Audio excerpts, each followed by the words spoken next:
Yang pertama adalah argumentasi sebagian orang yang berdalil dengan al-aktsariyah, dengan mayoritas. Mereka berkata kalau mayoritas orang melakukan demikian maka itu adalah kebenaran. Semua orang begini kok, masa kita beda sendiri ya misalnya. Ya, ini sering terjadi ya, melakukan suatu kegiatan agama. Terus kita bilang ini tidak ada dalilnya, tidak ada sunnahnya. Oh enggak, semua orang melakukan demikian. Ya. Semua orang melakukan demikian. Banyak hal seperti ini. Ya. Dan tatkala sifat manusia yang lemah, mereka mudah terbawa dengan jumlah yang banyak. Mereka mudah terbawa dengan kondisi lingkungan yang semuanya melakukan demikian, maka dia akan mengalir bersama air yang mengalir. Susah untuk anti mainstream. Dan ini kenyataan yang dimiliki oleh manusia, sehingga mereka mudah untuk berdalil dengan perbuatan banyak orang. Padahal Allah Subhanahu wa taala berfirman, "Wa in tuti' aktsara man fil ardi yudhilluka an sabilillah iyattabi'una ila dhann." Kata Allah, iyattabi'una illa dhanna. Kata Allah Subhanahu wa taala, jika kau mengikuti mayoritas orang-orang di atas muka bumi, maka mereka akan menyesatkan engkau dari jalan Allah. Yang mereka ikuti hanyalah persangkaan. Ini kenyataannya sekarang kalau kita bicara antara muslim dan non-muslim, jumlah non-muslim lebih banyak sekarang ya. Kenyataannya. Makanya kata iblis, "Wala tajidu aktsarahum syakirin." Kau akan dapati ya Allah, kata iblis, kebanyakan mereka tidak bersyukur. Ya. Kebanyakan mereka tidak bersyukur. Oleh karenanya, bahkan dalam banyak ayat Al-Qur'an, Allah mencela pendapat mayoritas ya. Oleh karenanya kebenaran bukan diukur dengan mayoritas atau minoritas. Bisa jadi kebenaran bersama mayoritas dan bisa jadi kebenaran bersama minoritas. Jadi dia bukan dalil yang merajihkan, menguatkan.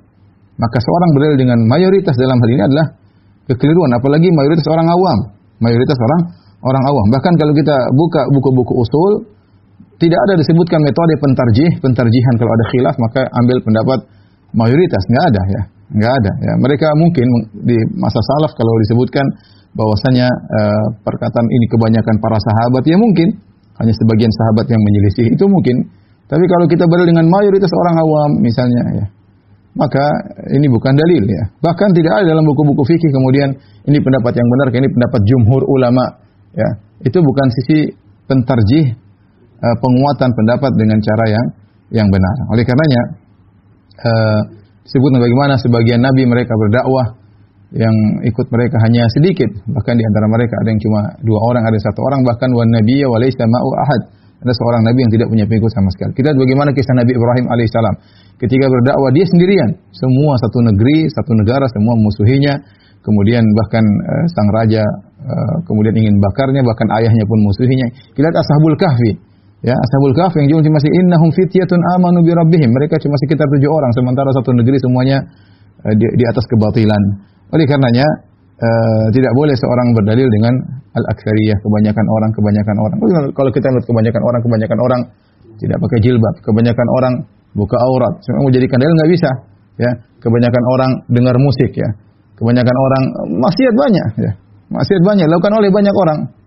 Ya, oleh karenanya di antara pendalil yang keliru adalah berdalil dengan banyak orang ya. Karena kalau kita ingin merajihkan bukan dengan banyak orang, tapi lihat dalil, ada dalilnya atau tidak. Ini yang pertama. Yang kedua adalah berdalil dengan mimpi, ya, berdalil dengan mimpi, ya, atau menafsirkan dengan mimpi, atau bermimpi ketemu Nabi Shallallahu Alaihi Wasallam, ya. Ini semua bukan metode pendalilan. Dalam buku usul fikih manapun tidak ada bahwasanya kita mau membangun suatu pendalilan dengan mimpi, nggak ada. Ya. Ya, mimpi itu hanya sekedar istiqnas, penguat. Kalau sudah ada pembahasan, sudah ada dalilnya, kemudian sekedar menguatkan dengan mimpi itu boleh, tapi menjadikan mimpi sebagai dalil untuk pembenaran atau kemudian untuk menimbulkan suatu ibadah yang baru, maka ini tidak ada disebutkan dalam buku-buku fikih sama sekali. Hal ini kenapa? Karena mimpi itu ada sebagaimana disebutkan ada 3 macam. Ru'ya salas. Mimpi itu ada 3, namanya hadithun nafs, ada namanya takhwifus syaitan, dan ada busyra minallah. Mimpi ada 3, bisa jadi pembicaraan hadisun nafs, yaitu orang ketika belum tidur ngobrol, kemudian obrolannya dibawa dalam mimpi, dan itu sering terjadi, ya. Dia bicara tentang suatu bisnis atau apa, atau dia mungkin diskusi dengan kawannya tentang masalah agama, kemudian terbawa dalam mimpi. Itu namanya hadisun nafs, ya. Pembicaraan jiwa yang dibicarakan tatkala masih sadar kemudian terbawa dalam mimpi. Yang kedua, dan ini bukan dalil sama sekali. Yang kedua, misalnya takhwifu syaitan. Syaitan menggoda.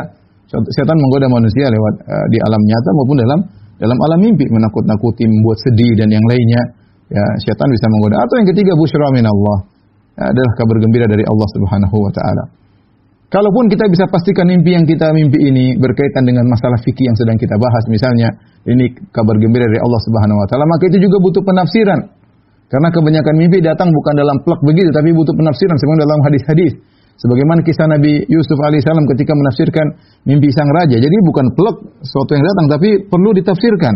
Seperti sab'a baqaratin simanin ya'kuluhunna sab'un ijaf, ada 7 sapi gemuk dimakan oleh 7 sapi kurus. Ini kan butuh mimpi. Seperti Nabi SAW bermimpi melihat Umar bin Khattab kemudian izarnya sampai di bawah mata kaki. Ya, ini perlu tafsir. Ya, yang menunjukkan bahwasanya imannya kuat misalnya. Ya. Dan dalam hadis-hadis demikian, bukan mimpi pelak sebagaimana yang dilihat dalam mimpi itu yang terjadi. Bukan demikian. Kebanyakan mimpi hanyalah isyarat-isyarat yang perlu ditafsirkan. Ini semakin melemahkan mimpi dijadikan dalil. Kemudian tafsiran tersebut terkadang benar, terkadang salah. Oleh karena dalam hadis yang diriwayatkan Imam Al-Bukhari, ada seorang datang kepada Rasulullah SAW kemudian berkata, ya, inni ra'aitu lailata fil manam. Ya, dia mengatakan, Rasulullah, saya bermimpi tadi malam, mimpiku begini. Ya, maka kemudian Abu Bakar berkata, ya Rasulullah, wallahi la tada'anni fa'aburaha. Ya Rasulullah, biarkan aku tafsirkan mimpinya. Jadi kata Abu Bakar, dia ingin menafsirkan mimpi orang tersebut. Kemudian Abu Bakar pun menafsirkan mimpi tersebut. Ya. Maka apa kata Abu Bakar setelah itu? Ya Rasulullah, asabtu am akhta'tu? Saya menafsirkan mimpi orang tersebut, ya Rasulullah. Saya benar atau salah? Kata Nabi SAW, asabta ba'dan wa akhta'ta ba'dan. Kau benar sebagian dan kau salah sebagian. Bayangkan, ini yang menafsirkan Abu Bakar radhiyallahu taala anhu saja bisa benar sebagian, bisa salah sebagian, apalagi selain Abu Bakar radhiyallahu taala anhu. Ini semua dalil bahwasanya mimpi bukan dalil. Dia hanya berkaitan dengan sesuatu yang sudah berlaku atau isti'nas sebagai penguat, bukan sebagai dalil tersendiri, ya. Oleh karenanya, saya sering sampaikan bagaimana Imam Nawawi rahimahullah berkata, jika seorang bermimpi ketemu Nabi SAW, kemudian Nabi berkata, besok adalah puasa Ramadan atau besok Idul Fitri, maka Imam Nawawi berkata, yang dijadikan dalil bukanlah perkataan Nabi dalam mimpi, tapi yang dijadikan dalil adalah perkataan Nabi di alam nyata, yang Nabi pernah berkata kepada para sahabat, sumu li ru'yatihi wa aftiru li ru'yatihi. Berpuasalah karena melihat hilal, dan lebaranlah karena melihat hilal. Itu yang lebih kuat. Seandainya benar-benar dia ketemu Nabi dalam mimpi. Ya seandainya benar-benar, itu pun belum tentu Nabi yang dia lihat. Ya, karena banyak orang bisa mengaku sebagai Nabi. Kalaupun benar-benar dia ketemu Nabi dalam mimpi, maka di depan kita ada 2. Sabda Nabi dalam mimpi atau sabda Nabi di alam nyata. Ya. Tentu kalau kita merajihkan, lebih kuat sabda Nabi di alam nyata. Nabi yang berkata, sumu li ru'yatihi wa aftiru li ru'yatihi. Berbukalah karena melihat hilal dan berpuasalah karena melihat hilal. Oleh karenanya terapkanlah perkataan Nabi yang di alam nyata, yang Nabi pernah berucap hal tersebut kepada para sahabat, maka lihat hilal, jangan berpegang dengan mimpi. Sama seperti seorang misalnya bermimpi Nabi menyuruh ceraikan istrimu, lihat dulu, maka dilihat hukum apa yang diwasiatkan oleh Nabi berhadapan dengan istri seperti ini misalnya, apakah dia mengikuti mimpi tersebut, maka dia mimpi bukan dalil secara tersendiri, ya. Oleh karenanya tidak boleh kita berdalil dengan mimpi. Apalagi mimpi tersebut menimbulkan ibadah-ibadah baru. Seperti sebagian orang mengatakan, aku mendapatkan zikir ini, kenapa Nabi yang kasih? Dapat ijazah dari Nabi dalam mimpi. Ya, enggak benar seperti ini. Ya. Karena Allah Subhanahu wa taala telah berfirman, "Al-yawma akmaltu lakum dinakum wa atmamtu 'alaikum ni'mati wa raditu lakumul Islam madinah." Hari ini aku telah sempurnakan agama kalian untuk kalian. Jadi agama sudah sempurna ketika Nabi SAW meninggal dunia. Nah, kalau ternyata agama masih ada ajaran-ajaran baru yang Nabi bisa transfer lewat mimpi, ya, berarti agama belum sempurna. Karena akan disempurnakan dengan ajaran-ajaran baru yang Nabi ajarkan lewat mimpi-mimpi, si fulan mimpi, bisa jadi syariat baru, zikir baru, mungkin salat baru, dan ini tidak benar, ya. Agama sudah sempurna. Dan ini yang menyedihkan banyak di antara kaum muslimin yang akhirnya menjadikan mimpi sebagai dalil tanpa mengetahui itu mimpi dari syaitan atau bukan, kemudian tafsirannya bagaimana dia pun tidak tahu. Ya, kalaupun tafsirannya benar, maka kita tahu bahwasanya tidak boleh mimpi menimbulkan ibadah yang baru. Beda kalau kita bermimpi ketemu Nabi SAW, Rasulullah SAW berkata, berdakwalah engkau. Ya, tidak ada masalah. Sebagai penguat memang dakwah sudah disyariatkan. Rasulullah bermimpi mengatakan bacalah Al-Quran setiap hari, ya, tidak ada masalah. Ya. Rasulullah mengatakan berbaktilah kepada orang tuamu misalnya, ya tidak ada masalah, mimpi tersebut baik, dan ini tanda kebaikan. Ya, karena mimpi atau enggak mimpi memang disyariatkan kita berbakti kepada orang tua. Tapi kalau Nabi ngajarin ibadah baru, maka ini musibah, ya, dan dilakukan oleh sebagian orang, bermimpi dengan berdalil dengan mimpi. Contohnya banyak, tidak perlu saya sampaikan. Kemudian contoh dalam hal ini kesalahan juga seperti seorang menafsirkan ayat dengan mimpi, ya. Seperti misalnya mengatakan kuntum khairu ummatin ukhrijat linnas. Misalnya ada orang menafsirkan, ya, Allah berfirman kuntum khairu ummatin, kalian adalah umat terbaik, ukhrijat linnas, yang Allah keluarkan bagi manusia. Ternyata bermimpi, maksud dari ukhrijat linnas, keluar bagi manusia, akhirnya harus keluar daerah misalnya, berdakwah keluar daerah. Kita bilang ini metode tafsir yang baru. Tafsir bukan begitu yang diajarkan oleh para ulama. Tafsir itu ayat dengan ayat, ayat dengan hadis, ya. Kemudian ayat dengan perkataan para salaf, kemudian tafsir dengan secara bahasa, ya. Adapun tafsir dengan mimpi, maka ini enggak ada ceritanya. Kemudian tiba-tiba ada yang mengatakan tafsir ayat ini adalah mimpinya begini. Kita bilang itu keluar dari metode tafsir yang benar, ya. Keluar dari metode tafsir yang benar. Atau seperti Ibnu Arabi yang bermimpi ketemu dengan Nabi SAW, kemudian Nabi menyuruh dia untuk menyampaikan suatu buku yang kemudian dia kumpulkan dalam kitabnya Fususul Hikam. Kata dia ini dari Nabi SAW. Ibnu Arabi yang diagungkan oleh orang sufi, ya. Ternyata dalam buku tersebut menyatakan Fir'aun masuk surga, ya. Dan macam-macamnya, bahwasanya perkataan Fir'aun, aku Tuhan kalian yang maha tinggi, itu benar. Ini tentu mimpi yang ngawur, bukan Nabi yang datang kepada dia, tapi syaitan yang datang kepadanya. Kemudian yang ketiga, di antara argumentasi yang kedua adalah argumentasi berdalil dengan nenek moyang, ya. Dan ini dilakukan oleh orang-orang musyrikin dahulu, ya. Baik Nabi Ibrahim alaihissalam atau sebelumnya, misalnya Nabi Hud, Nabi Saleh, ya. Semua mereka mengingkari dakwah Nabi Saleh, mengingkari dakwah Nabi Hud alaihissalam, mengingkari dakwah Nabi Nuh alaihissalam, semuanya berdalil dengan nenek moyang.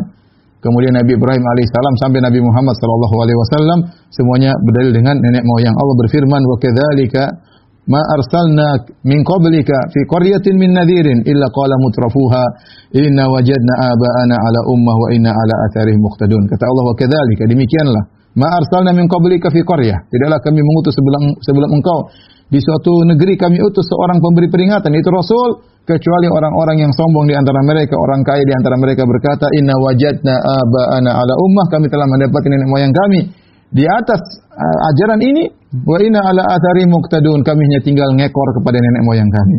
Qala awalau ji'tukum bi ahda mimma wajadtum alaihi aba'akum, apakah meskipun aku akan mendatangkan kepada kalian dengan suatu petunjuk yang lebih baik daripada yang kalian dapati dari nenek moyang kalian? Qalu inna bima ursiltum bihi kafirun, kata mereka dengan keangkuhan, kami kafir dengan apa yang kalian bawa hai para rasul. Kata Allah, fantaqamna minhum, maka kami pun membalas mereka, ya. Jadi berdalil dengan nenek moyang ini adalah dalil yang salah dengan tradisi, ya. Karena kita katakan nenek moyang kita tidak maksum. Kalau nenek moyang kita ada dalil bahwa nenek moyang kita maksum, maka kita ambil. Tapi siapa yang mengatakan nenek moyang kita maksum? Ya. Kemudian kita tahu nenek moyang banyak, ya. Nenek moyang siapa yang mau kita ikuti? Nenek moyang kami atau nenek moyang kita atau nenek moyang mereka atau nenek moyang engkau? Apalagi kita sukunya bermacam-macam. Kita Islam bukan cuma di Indonesia saja, bukan cuma Nusantara. Nusantara pun sukunya banyak. Belum kalau kita bicara tentang Islam dunia, masing-masing punya nenek moyang. Nenek moyang siapa yang mau jadikan dalil? Nenek moyangku atau nenek moyangmu atau nenek moyang mereka? Ya. Mana? Tidak ada dari nenek moyang, dari Al-Quran dan Sunnah. Ya, kalau tradisi nenek moyang benar sesuai dengan Al-Quran dan Sunnah, maka kita pegang. Kalau tradisi nenek moyang keliru, maka tidak boleh kita pegang. Apalagi ternyata, misalnya nenek moyang kita ternyata masih tersisa adat-adat dari berkaitan dengan sisa-sisa agama Hindu atau agama Buddha atau sisa-sisa tradisi Nasara misalnya, kemudian dilakukan oleh nenek moyang kita, maka tidak boleh kita ikuti. Ya, oleh karenanya, salah satu kesalahan adalah berdalil dengan nenek moyang atau tradisi yang dipegang oleh sebagian orang, kemudian diyakini karena itu adalah tradisi nenek moyang. Kita bilang ini adalah pendalilan yang keliru karena tidak ada dalil Al-Quran yang menyatakan nenek moyang Anda benar, ya. Kemudian nenek moyang juga yang mana? Kita kan nenek moyang banyak. Nenek moyang generasi keberapa? Ya, macam-macam nenek moyang kita. Bisa jadi generasi kelima beda dengan kegiatan generasi keempat. Bisa jadi generasi keempat beda dengan generasi nenek moyang ke-8. Terus nenek moyang generasi mana yang mau kita ikuti? Ya, oleh karenanya berdalil dengan perbuatan bapak, nenek moyang ini semua adalah pendalilan yang keliru dan pernah dipraktekkan oleh orang-orang musyrikin di kalangan para anbiya dan para rasul. Kemudian yang berikutnya, di antara pendalilan yang keliru adalah berdalil dengan harta yang banyak. Sebagian orang terpukau menjadikan barometer kebenaran dengan kebanyakan harta. Lihat si fulan, hartanya banyak, diberi kemewahan oleh Allah. Dia benar. Ini si fulan satu ya berdakwah tauhid tapi miskin misalnya ya. Kita bilang harta bukan dalil. Ya, harta bukan dalil ya. Allah Subhanahu wa taala bahkan menyebutkan dalam surat Saba ya. Kata Allah Subhanahu wa taala, "Ma arsalna fi qaryatin min nadhirin illa qala mutrafuha inna bima ursiltum bihi kafirun." Tidaklah kami utus kepada setiap negeri seorang pemberi peringatan kecuali orang-orang sombong di antara mereka berkata, "Kami kafir dengan apa yang kalian bawa." Wa qalu nahnu aktsaru amwalan wa auladan wa ma nahnu bimu'adzabin. Kata mereka, kami lebih banyak hartanya dan lebih banyak anak-anaknya. Mereka sombong. Ya. Maka Allah suruh bantah, "Qul inna rabbi yabsutur rizqa liman yasha'u wa yaqdir." Katakanlah bahwasanya Allah Subhanahu wa taala melapangkan harta kepada orang yang Allah kehendaki dan Allah menyempitkan harta kepada orang yang Allah kehendaki, walakinna aktsaran nasi la ya'lamun. Akan tapi kebanyakan orang tidak mengetahui. Wa ma amwalukum wala auladukum billati tuqarribukum indana zulfa. Kata Allah, bukanlah harta kalian, bukanlah anak-anak kalian yang mendekatkan kalian kepada kami sedekat-dekatnya illa man amana wa amila shalihan, kecuali yang beriman dan beramal saleh. Jadi pendalilan dengan harta yang banyak ini sudah ada. Dan ini berturut-temurun, setiap mereka berdalil orang-orang para pengikut Rasul yang mereka orang-orang kafir di zaman para Rasul, mereka berdalil dengan harta mereka banyak.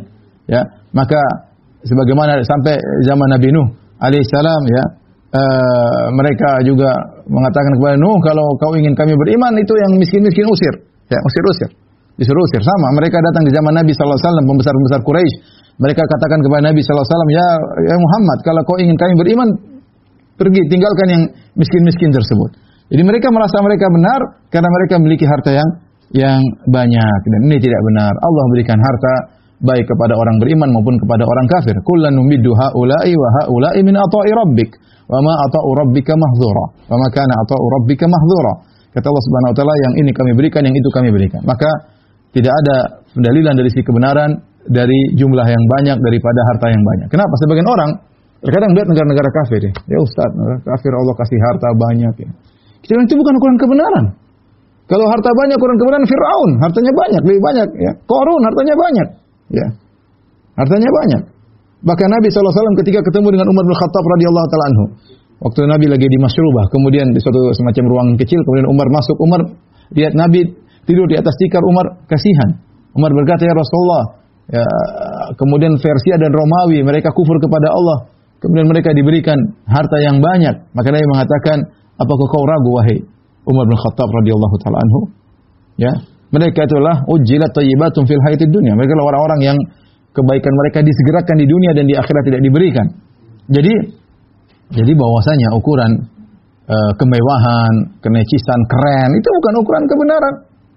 Ukuran kebenaran Al-Qur'an dan Sunnah, dalil, bukan tubuh yang hebat, kemudian rupa yang hebat. Makanya kata Nabi sallallahu alaihi wasallam, kata Allah Subhanahu wa taala, wala tu'jibuka amwaluhum wala auladuhum. Innama yuridullahu an yu'adzibahum biha fid dunya wa tashaqu anfusuhum wa hum kafirun. Kata Allah, janganlah kau kagum dengan harta mereka dan anak-anak mereka. Artinya orang kafir. Ya. Apa tu'jibuka ajsamum wa yaqulu tasma' liqaulihim. Ya. Allah berbicara tentang orang munafik. Kalau kau lihat tu'jibuka ajsamum, rupa mereka, penampilan mereka keren. Wa yaqulu tasma' liqaulihim, kalau mereka bicara keren, tapi enggak pakai dalil. Retorika, orasi, ya. Tapi enggak pakai dalil, ya. Kita bilang ukuran kebenaran bukan harta banyak, bukan kemewahan, bukan besarnya suatu negara, bukan ini negara adidaya berarti dia benar. Ya, karena sebagian orang kaum muslimin kadang-kadang begitu. Dia lupa bahwasanya dunia tidak diciptakan untuk orang Islam, bukan diciptakan untuk dunia, tapi untuk berdakwah. Kadang Allah kasih dunia, terkadang Allah kasih ujian. Ya. Para anbiya ada yang kaya raya seperti Nabi Sulaiman alaihissalam, Nabi Daud, dan kebanyakan mereka tidak kaya. Kebanyakan mereka tidak kaya. Ya. Lihatlah bagaimana Nabi Musa alaihissalam sampai harus kabur dari Fir'aun. Ya. Oleh karenanya berdalil dengan orang itu nyaman, ini berarti diberi harta berarti benar, ya, enggak ada ya. Itu bukan dalil dan itu cara pendalilan yang keliru. Jangan terpedaya dengan kekayaan. Oleh karenanya para anbiya dahulu banyak yang mengikutinya orang miskin, ya. Seperti Nabi Nuh alaihissalam, ya. Mereka berkata kaumnya yang kafir kepada Nabi Nuh, qala al-mala'u alladziina kafaru min qaumihi ma naraka illa basyaran mithlana wa ma naraka taba'aka illa alladziina hum aradhiluna badiyar ra'yi. Kami lihat engkau Nuh yang tidak ikut kau hanyalah orang-orang miskin di antara kami. Orang-orang rendahan yang hanya dengar tidak mikir panjang, ya. Mereka berkata juga, qalu anu'minu laka wattaba'akal ardalun? Apakah kami beriman kepada engkau Nuh sementara yang ikut engkau orang miskin?